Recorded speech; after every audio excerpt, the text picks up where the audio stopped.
All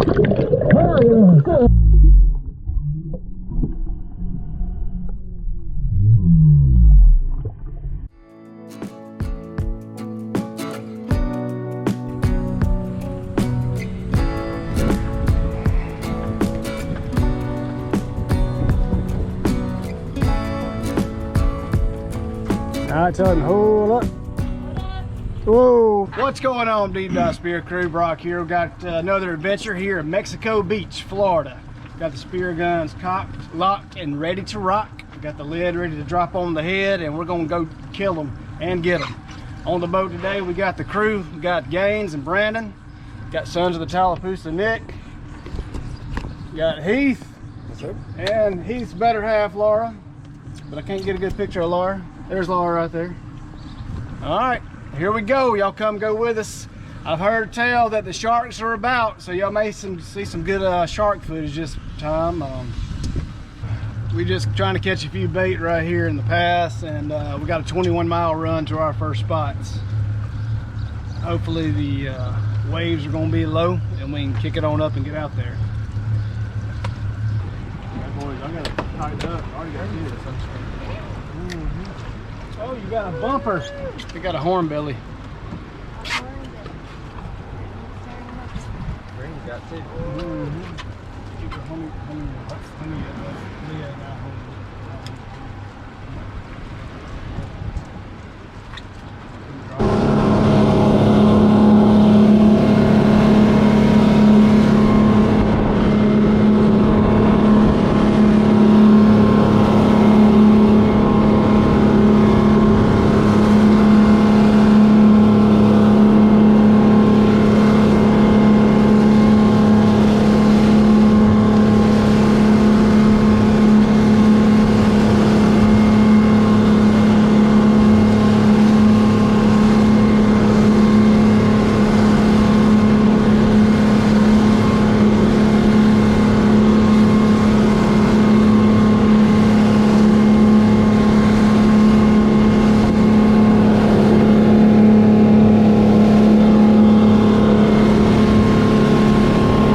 I'm going to do a little narration. This is something I normally do. We're on our first dive, dropping off here in Mexico Beach. You can see the snapper come up and meet us like usual, and I take a shot, and I'm just above him. We drop down on the bottom. This is a spot that's got over 98 reef balls put in here by the Mexico Beach Association.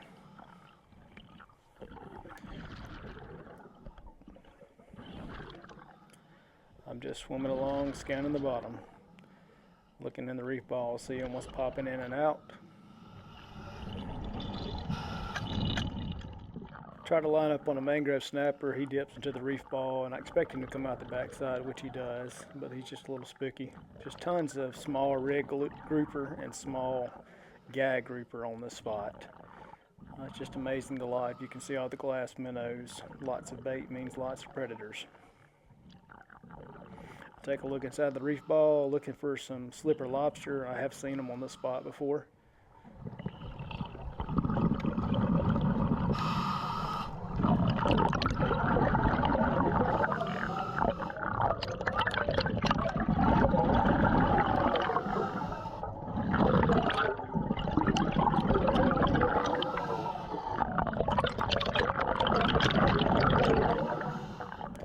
My SOP when driving these spots is just kind of float along, be relaxed, and let the fish come to me. I don't try to chase them too much. You can see tons of legal triggers, and there's a legal red snapper. Trigger season is out. Now line up on this one, take the shot and connect. Works out for me. He dips down in the reef ball, makes for an easy retrieve.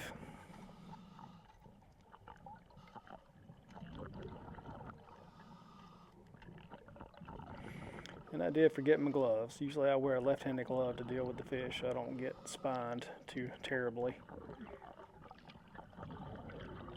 And I take out my knife and go ahead and dispatch him.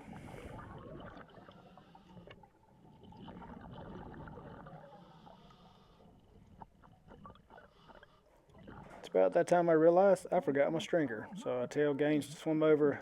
Let me see his poke pole just to make an improvised stringer real quick. He just floats along looking for lionfish. That's kind of his jam. So I put the snapper on his poke pole and tell him to hold on to it for a little bit. I know Brandon has a stringer with him until he swims by. I tell him to hold on to it, boy.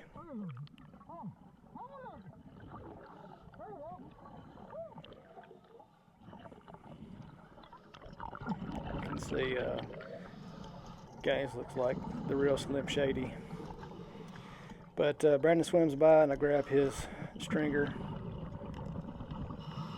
take it and snap him on, then reload and start looking for some more fish. You see Brandon off in the distance lining up on something.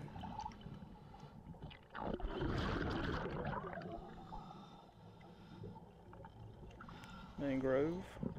Red grouper to my left right there. These are just all shorts. Try to line up on that mangrove, but they're, to use Key West watermen's vernacular, they're very shifty. They're hard to shoot whenever, a lot of times, whenever they're zipping in and out of these reef balls. You almost have to line up where they're going, anticipate them coming out of the reef ball on the other side.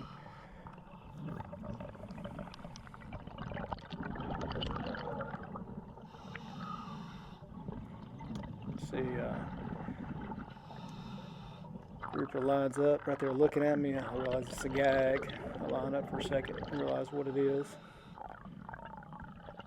And the AJs are just floating around like they normally do, just living their best life. Of course, those are all shorts. Sometimes they get so thick around you can't see past them, just like this bait. Lots of triggerfish swimming around, just bebopping around, like I said, living their best life. Gags right there on the bottom, just chilling. Trigger comes in, says hello, can't shoot me.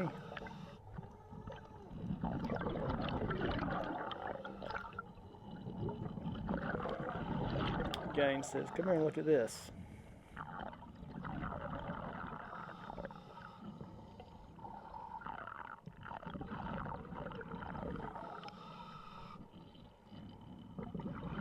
As I come up, I can see a large grouper. Poke my head in, and there's a Goliath just hanging out like they do down on the reef balls a lot of times. Or out of structure. I'm like, yeah, I see it, bud.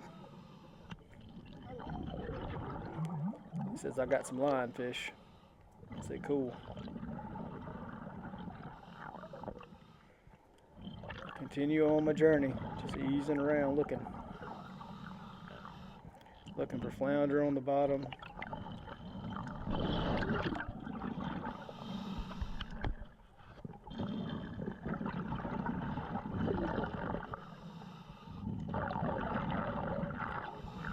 A nice sheep's head comes swimming up.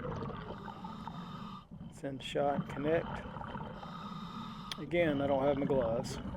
And if you've ever dealt with sheep's head, their spines are something awful, and also their teeth will make you have a bad day.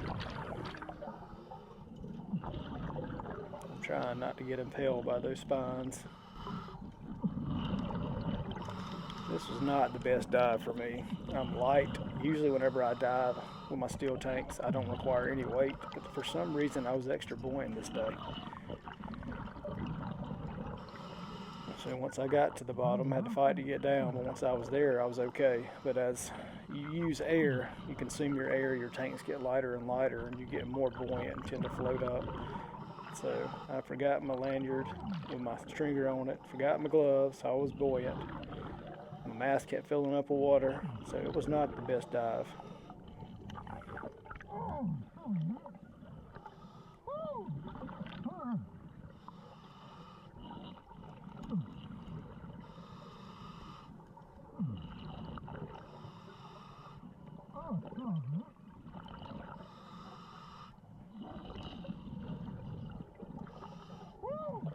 Gaines finds a nice seashell for his sisters. He likes to collect treasures for them.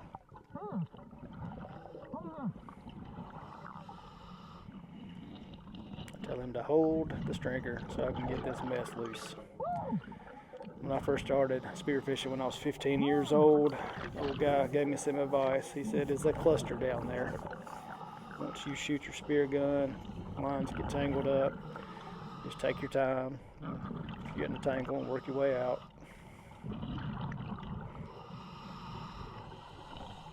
Nowadays we use these clips that you can just take your line loose. It makes for easy recovery of your spear if you're in a bad spot or your line gets tangled up around you. You just take the clip loose and work it loose. Snap it back on.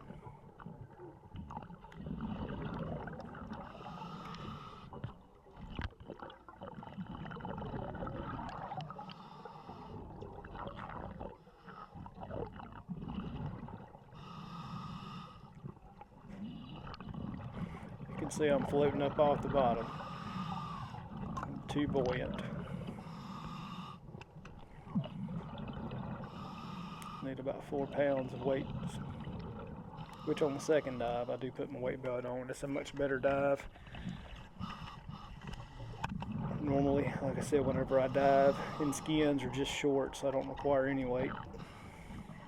I guess I'm getting fat. Fat floats.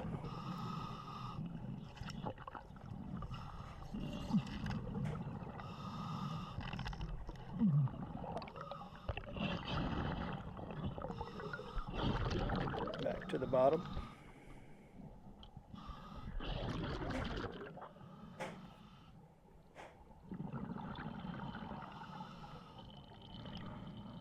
Mangrove scoots by, another triggerfish right there.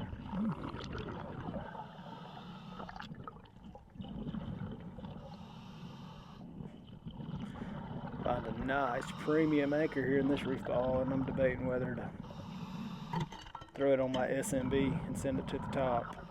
So I'll pull it out of the reef ball, see some nice galvanized chain.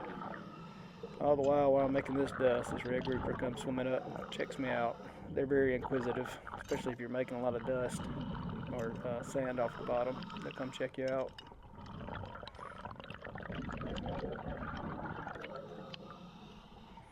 And I side against using my air, trying to float that. See a nice snapper comes swimming by, and I shoot, and he pulls off. I was just a little high. Most of my shots this dive are just a little high.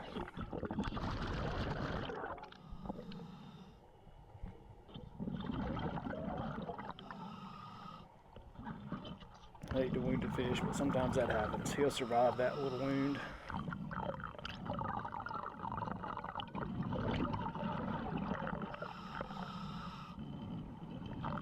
Swimming on, checking things out, enjoying myself, and about this time I look up to my left, and I believe this is one of the nice shark. There he is. He swims by, and I say, "Uh-oh, where's my power head?" And I just bought a brand new Spear Gods power head in 223, and somehow I lost it.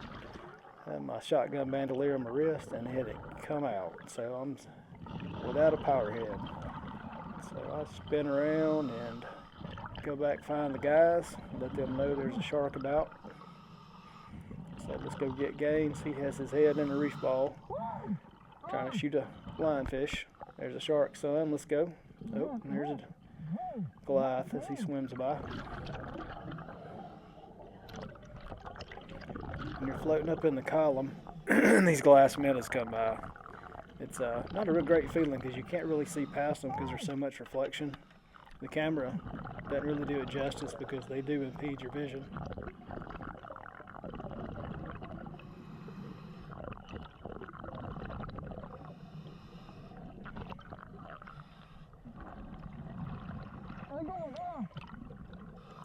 Sometimes when you're diving with teenagers, they don't listen to your directions.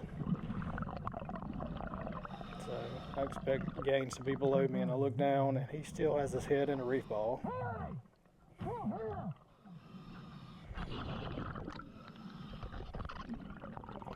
So I'm telling him, let's go. Let's go. Let's go. He's trying to get that last fish, which is what youngins try to do. That last shot. When you're diving and it's time to go, it is time to go.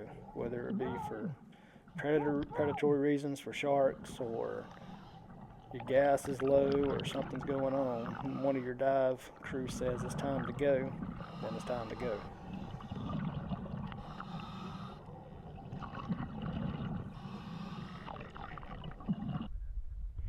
Back on the boat, getting ready for our second dive.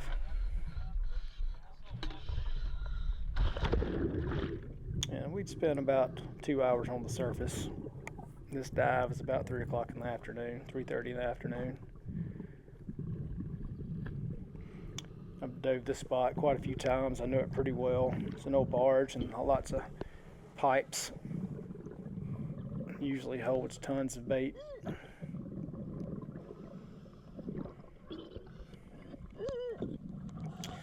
Sure enough, I get down in this Tom Tate City. A couple of my crew members love to eat Tom Tates, and so I knew they'd have fun sitting on the surface catching those while we were diving. We did take some Tom Tates and cook them this night, and they were good, actually. Tasted like eating a bunch of brim.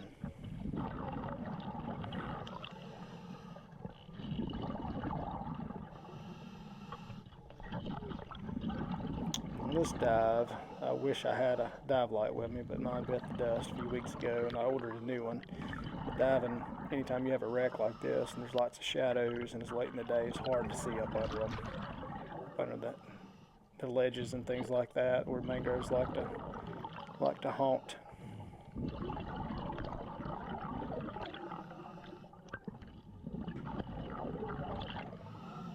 Just bouquetles of glass minnow bait, Tom Tates.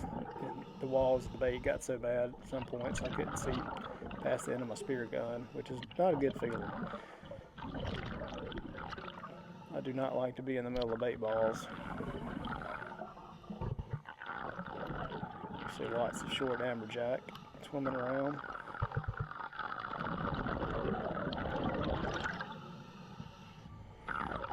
Don't see much in the way of targetable fish to start out with.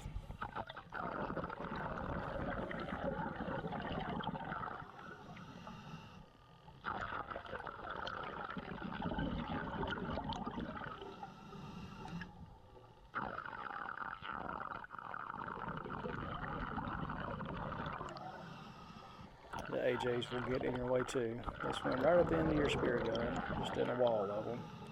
They can be aggravating.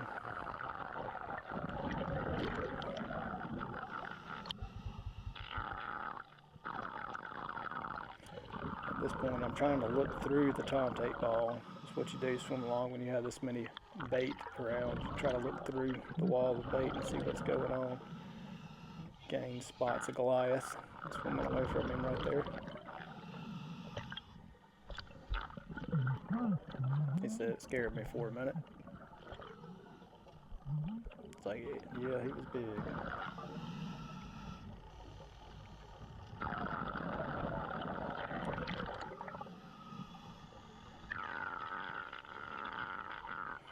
In years past, this spot has held some really large mangroves.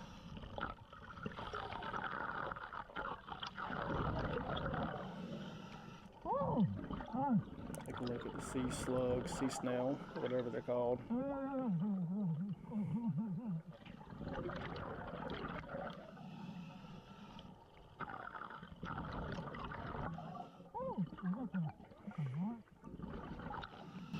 spot some red snapper holding up to one of the ledges right there to my left.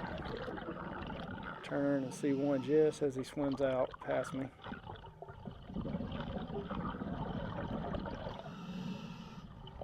Take a shot, and it pulled. I was a little high. Like I said, a little high on most of my shots on these dives for some reason.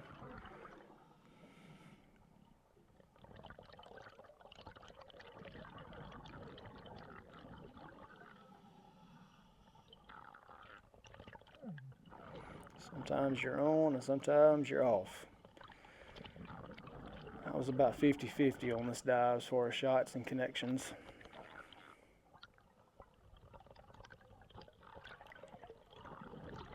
I did get a nice red grouper on this dive. Somehow my footage didn't come through on it.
Trying to look through the wall of baited AJs.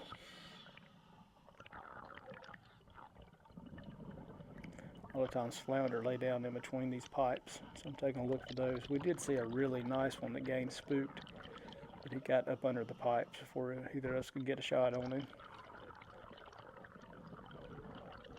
And there's a mangrove darting back and forth.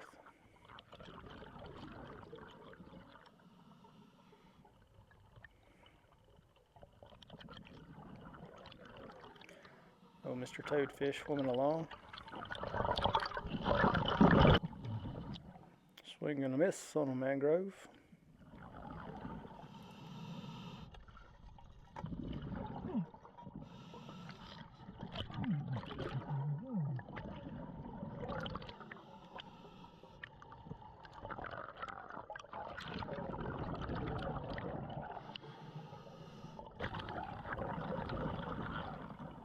Swinging back around to the pipes, I see a nice mangrove, a couple of them. I try to line up on them. He finally sits still, and I'm at connect. These pipes are covered with some kind of rubber coating, and so it kind of helps that they bury into the rubber coating instead of bouncing off of a steel pipe. And then you saw a red grouper come looking up at me.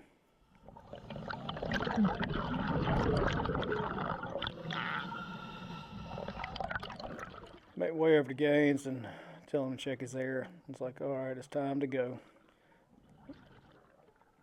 Say, follow me. Let's find Brandon. Let's get out of Dodge. It's time to go.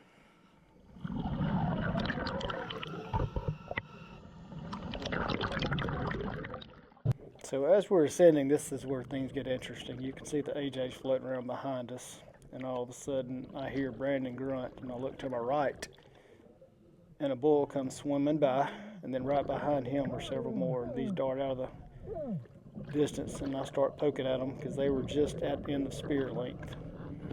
Now these sharks were fired up, and they kept circling and kept circling, kept coming back in. Gaines gets behind me. I get a power head, finally get a power head off of my sleeve right here, and this one comes in. I take a shot at him. I'm not sure if I connected or I think I hit him. He was just right at distance. My power head didn't explode. You can see, anytime you shoot the spear gun, they come in closer. So Brandon's got one at arm's length. It's kind of an interesting situation.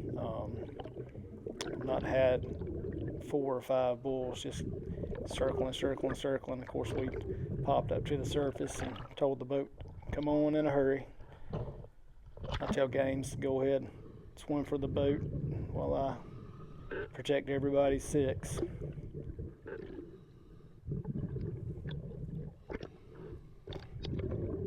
It's not a great feeling to be bobbing on the surface whenever you got 4 or 5 bulls circling around below you.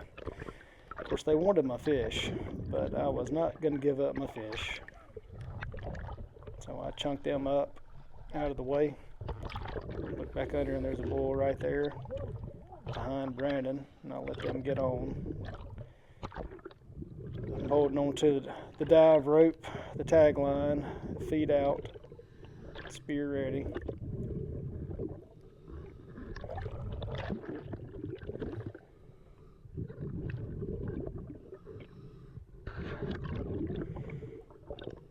In this situation, I try to put the boat to my back so I can see down and out.